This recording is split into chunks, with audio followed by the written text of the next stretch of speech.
जितने भी छात्र छात्राएं आंदोलन में शामिल हुई, जो लोग सोशल साइट पे समर्थन किए, उन सबको बहुत बहुत धन्यवाद। हम धन्यवाद देते हैं आप जैसे मीडिया बंधुओं को, जो देश भर के मीडिया बंधुओं ने कल दिन से लेकर रात तक हम लोग का साथ दिया। शुरू से ये बात कहता आ रहा हूं, चाहे दरोगा आंदोलन हो, अगर नीतीश कुमार जी तक सही से बात पहुंच जाए तो हो सकता है कि नीतीश कुमार जी त्वरित कार्रवाई करे, उस पर एक्शन खुद ले, कि अभी भी आप दरोगा बहाली में जांच करवा दीजिए, बीपीएससी पेपर लीक का जो जांच कर रहा है ईमानदारी से जांच होने दीजिए, और जो भी इसमें बड़े अफसर हैं उन सब पे कार्रवाई होनी चाहिए। किसी को बचाने की कोशिश मत कीजिए। देखिए, सितंबर में अगर एग्जाम हो जाता तो कोई दिक्कत नहीं था, लेकिन यूपीएससी मेंस है और यूजीसी नेट है, तो अगर इतना दिन आप एग्जाम नहीं लिए, अगर 10 दिन बाद ले लीजिएगा तो कोई फर्क नहीं पड़ेगा, कौन सा पहाड़ टूट पड़ेगा।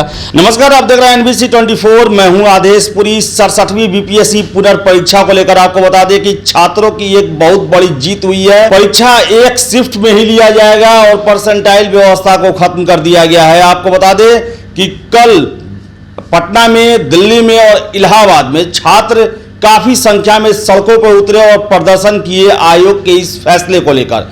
हमारे साथ है छात्र नेता दिलीप। इनकी ही अगुवाई में लगातार पटना में इस कदम के खिलाफ विरोध हुआ। दिलीप कल पुलिस के डंडे का शिकार भी बने, थाने में भी 8-10 घंटे गुजारे, और आज मुख्यमंत्री नीतीश कुमार ने बहुत बड़ा फैसला लिया है, छात्रों के हित में फैसला लिया है। और पहली बार ऐसा हुआ है कि बिहार के किसी आयोग, और खासकर सबसे बड़े आयोग बीपीएससी को अपने फैसले से पीछे हटने को मजबूर किया गया है। दिलीप हमारे साथ हैं। दिलीप, कैसे देखते हैं इस फैसले को आप?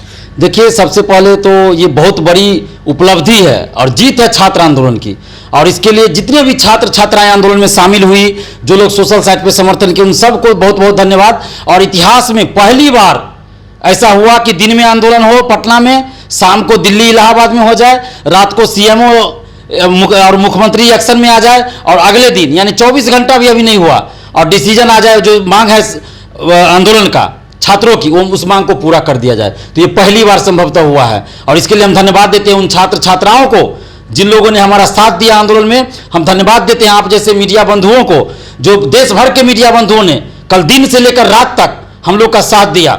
और हम धन्यवाद देते हैं उन शिक्षकों का जिन लोगों ने हमारा साथ दिया। विकास दीप कीर्ति सर, जो इतनी बड़ी हस्ती है दिल्ली में, वो भी सड़क पे उतर चुके थे, हमें जैसा कि पता चला, शाम में बताया बहुत सारे लोगों ने। हम उन सब का धन्यवाद करते हैं। और छात्र आंदोलन की जीत हुई है, और नीतीश कुमार जी और तेजस्वी यादव जी, उनको भी हम धन्यवाद इसलिए देते हैं क्योंकि उन्होंने छात्र आंदोलन की जो मांग थी उसको मान लिया गया, और उनके आदेश के बाद ही बीपीएससी बैकफुट पे आई और बीपीएससी ने एक शिफ्ट में एग्जाम लेने की बात मान लिया, नोटिस जारी कर दिया। अभी तो बस यही जानकारी आई है कि अभी एग्जाम एक ही पाली में होगा, परसेंटाइल व्यवस्था नहीं लागू होगा। लेकिन इन सब के बीच में एक सोशल मीडिया पर 21 सितंबर डेट चल रहा है। कैसे संभव है कि 21 सितंबर को फिर 6 लाख 20 और 22 सितंबर को जगह नहीं मिल रहा था, और 21 सितंबर को मिनटों में कैसे जगह मिल गया? परीक्षा क्या 21 सितंबर को ही होगी? आपको क्या सूचना मिल रही है? अब ये तो समझ से परे है कि भाई इन लोगों को 21 सितंबर का डेट कैसे पता चल गया है, जबकि बीपीएससी ने 20 और 22 सितंबर के लिए अरेंजमेंट किया था। हाँ, एग्जाम वो भी पूरा नहीं हुआ था, कर ही रही थी। तो फिर 21 को अचानक से कहां से 6 लाख का व्यवस्था हो गया? और ऑफिशियली अभी बीपीएससी ने नोटिस जारी नहीं किया है कि 21 सितंबर के लिए, मैंने तो नहीं देखा है। तो फिर कहां से ये डेट आ गया? लेकिन फिर भी मैं परीक्षार्थियों से कहूंगा कि आप लोग तैयारी करते रहिए, जब भी एग्जाम हो तैयार रहिए। लेकिन मुझे नहीं लगता कि 21 सितंबर को संभव हो पाएगा। अगर बीपीएससी ऐसा करती है तो गलत होगा, क्योंकि उस समय यूपीएससी मेंस और यूजीसी नेट की परीक्षा होती रहेगी। तो ये चीज बिल्कुल गलत है, ऐसा नहीं होना चाहिए। अच्छा दिलीप जी, ये क्या आपको विश्वास था कि सरकार मान लेगी? क्योंकि बहुत सारे आंदोलन किए हैं, बहुत सारों में सरकार ने जो है वो तानाशाही रवैया अपनाया, सरकार सुनी नहीं और आयोग तो सुनती ही नहीं है। क्या इसमें आपको विश्वास था कि मुख्यमंत्री इंटरफियर करेंगे और आपके हित में, आप छात्रों, लाखों छात्रों के हित में फैसला आ जाएगा? देखिए, हमें कहीं ना कहीं ये चीज लग रहा था। मैं शुरू से ये बात कहता आ रहा हूं, चाहे दरोगा आंदोलन हो, अगर नीतीश कुमार जी तक सही से बात पहुंच जाए तो हो सकता है कि नीतीश कुमार जी त्वरित कार्रवाई करे, उस पर एक्शन खुद ले। और होता क्या है कि बहुत सारे अधिकारी नीतीश कुमार जी तक बात पहुंचने ही नहीं देते हैं, और यही वजह है कि पहले हो सकता है आरसीपी सिंह थे, उनके करीबी तो पहुंचने ही नहीं देते होंगे, क्योंकि वही सेटिंग उटिंग में बहुत रहते थे। लेकिन कल जो नीतीश कुमार जी तक बात पहुंचा मीडिया के माध्यम से, तो उन्होंने एक्शन लिया, तो इसके लिए हम धन्यवाद देते हैं। लेकिन अभी भी हम नीतीश कुमार जी से ये आग्रह करेंगे कि अभी भी आप दरोगा बहाली में जांच करवा दीजिए, बीपीएससी पेपर लीक का जो जांच कर रहा है ईमानदारी से जांच होने दीजिए, और जो भी इसमें बड़े अफसर हैं उन सब पे कार्रवाई होनी चाहिए। किसी को बचाने की कोशिश मत कीजिए, क्योंकि बिहार के छात्र युवा जान रहे हैं कि वो शिक्षा माफिया कौन कौन है, और जब तक उन लोगों की गिरफ्तारी नहीं होगी तो आपकी ईमानदारी नीतीश कुमार जी और निष्पक्षता साबित नहीं होगी। और आपको अगर 2024 में सोचना है कि प्रधानमंत्री बनना है तो वहाँ का तेलंगाना का सीएम आपको वोट नहीं देंगे, या तेलंगाना के लोग वोट नहीं देंगे, वोट आपको बिहार के युवा देंगे। तो जिस समय हम लोग लाठी खा रहे थे उस समय आप लोग सीएम तेलंगाना के सीएम के साथ मीटिंग कर रहे थे। खैर चलिए, वो आपका राजनीतिक मुद्दा था, लेकिन बात मान लिए, इसके लिए हम धन्यवाद देते हैं। अगर बात नहीं मानी जाती तो हम कल से आमरण अनशन के लिए बैठने वाले थे। हमने घोषणा भी कर दिया था कि कल से हम आमरण अनशन पे बैठेंगे। और कहीं ना कहीं सरकार का जो तंत्र है वो हमारे पीछे है और उनको सारा इनपुट मिलता है कि हम क्या करने वाले हैं, नहीं करने वाले हैं। और सरकार को ये आभास हो चुका था कि अगर बात नहीं मानी गई, एक शिफ्ट में एग्जाम नहीं कराई गई, तो पूरे बिहार में आंदोलन फैल जाएगा, इलाहाबाद, दिल्ली, सब जगह आंदोलन जबरदस्त हो जाएगा और ये जेपी से भी बड़ा आंदोलन हो जाएगा।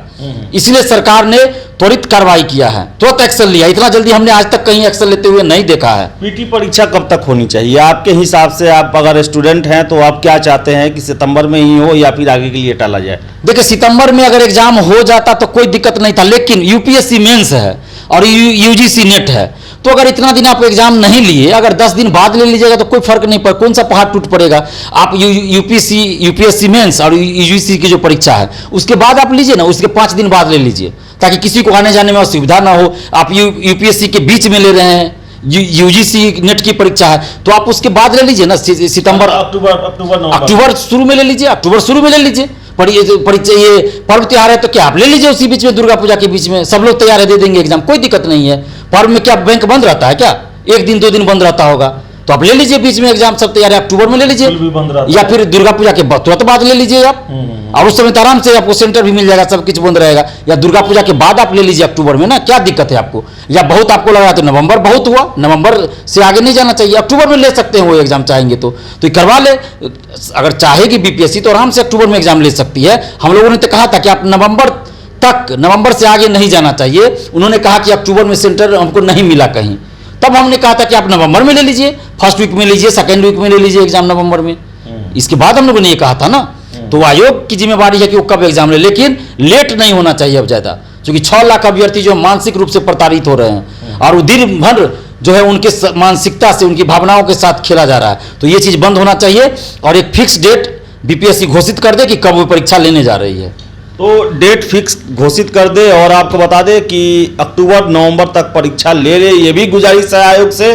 तो आपको बता दें कि बहुत बड़ा फैसला सरकार का छात्रों के हित में लिया गया फैसला है और पहली बार ऐसा हुआ है कि बीपीएससी का कोई भी परीक्षा आंदोलन के कारण परीक्षा के स्वरूप में बदलाव किया जाता है, उसे रोक दिया गया है। छात्रों की बातें मान ली गई हैं। तो हम आशा करेंगे कि सरकार और आयोग जो है वो छात्रों को विश्वास में लेते हुए परीक्षा को ऑर्गेनाइज करे, पूरे पारदर्शी तरीके से ऑर्गेनाइज करे और जल्द से जल्द परीक्षा लेने की कोशिश भी करे। तो फिलहाल इस वीडियो में इतना ही, बहुत बहुत धन्यवाद।